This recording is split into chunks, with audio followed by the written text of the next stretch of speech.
My name is Steve Kutcher, and I'm the Spider-Man behind Spider-Man. Part of my job was tracking down spiders. There was a good month or two of actual making phone calls.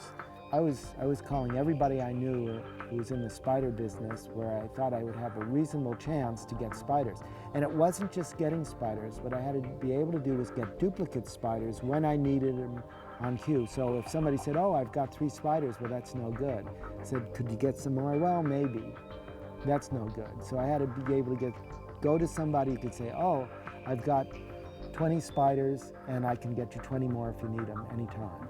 And I actually had to get permits, USDA permits, state permits, to import spiders from New Zealand for the movie.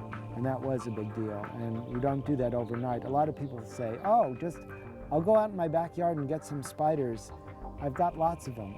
But when it's raining and it's cold in the wintertime, you're not going to find too many spiders, especially ones that are large enough to use for a movie like this. So it's quite challenging. One of the scenes calls for a spider to bite Peter Parker, and as you can well imagine, if a tarantula was webbing down from above onto his hand, he would probably notice it. So a large spider was not on the agenda, and I had to track down small spiders that would work. We actually picked a variety of spiders, and one of the spiders we picked is a Steatoda. The spider is a small spider, and we had it actually webbed down from the ceiling. I was in charge of the spiders for the movie Arachnophobia. In that movie, we used a spider called Delaina canceroides, which is a giant crab spider. And I was lucky enough to track it down in New Zealand, and when Sam saw it, he really liked it. And so we used this as one of our spider candidates in the movie. And I'll have him climb up to the top. And you'll see he'll wave to you. One wave to the camera. Oops. We'll have him go down to the brush side and wave to you from there. And wave to the come on, get up there. Wave a little bit. Okay. The most amazing thing about these spiders is that they live in cracks and crevices. I'm going to show you something. I'm going to take it, put it in my hand, and then I'm going to put my hands together. And when I open up my hands, you'll see where the spider is. Oops, and put them, and do it again. Until it's set. And then to make it move, all I have to do is just tap it. And it's off again. So this is a really active spider, a harmless spider, and a very good moving spider. And actually, it crawls just like Spider-Man. He can walk up walls. I'll put him on this glass and you'll see he'll be able to climb up. He can climb up a vertical wall just like Spider-Man. So when I got a call to do the movie Spider-Man, I immediately thought of this spider, because if there's one spider that can crawl up anything, it's this one. The original spider, when I first saw the drawings, I had to try to duplicate the drawing that was the artist's concept of what the spider should look like for Spider-Man. And I tried to come up with that, and one of the ways we tried was by putting on prosthetics, and another way we tried was by painting. And when we showed these options to Sam Raimi, the director, he decided on one with makeup, and that's what we did. We went with a specific design. When you put makeup on, not only do you have to use the right type, but you can't just put it on anywhere. You have to be aware of their breathing holes. Spiders have their breathing holes on the underneath side, right about here, and the makeup was put on the top, so it wouldn't hurt the spider at all. We used this is a painted Black Widow, and when we were done, you can see the paint came off. Hear that? Since it was wintertime and spiders were hard to come by, one of the options would be mounting up spiders. So I mounted up some spiders. These are live spiders with some prosthetics on them, and thinking, well, maybe we could lower them down on a string, or maybe you could take a rubber spider, a small rubber spider, and lower that down on a string for biting. But the trouble with that is it looks like a rubber spider that's being lowered down on a string.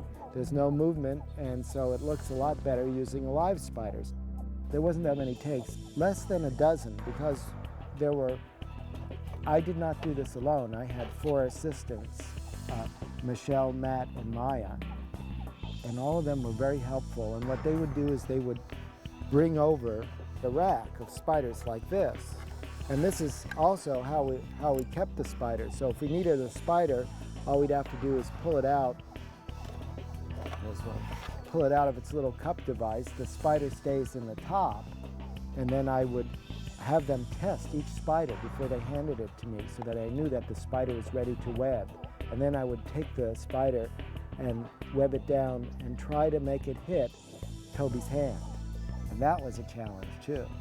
I can't say enough to thank the web makers, Robin, Mike, and the property crew, and some of the other people who helped out, as well as Sam's direction, because they were the ones that guided me. I like to consider myself as having some talent, but having that guidance is helpful, so I know the direction to go.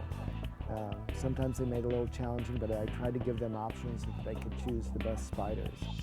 Toby was fun to work with. I had to reassure him about spiders, especially when the spider came down on his hand. He was a little nervous about that. I always tell people exactly what's going to happen, what the risks are, and he went for it, and it turned out fine. The lady who played the tour guide in the genetics lab came to me a number of times to ask for the proper pronunciation for spiders, the names of the spiders, and some information about spiders. So it was helpful for me to be there just to answer those kinds of questions.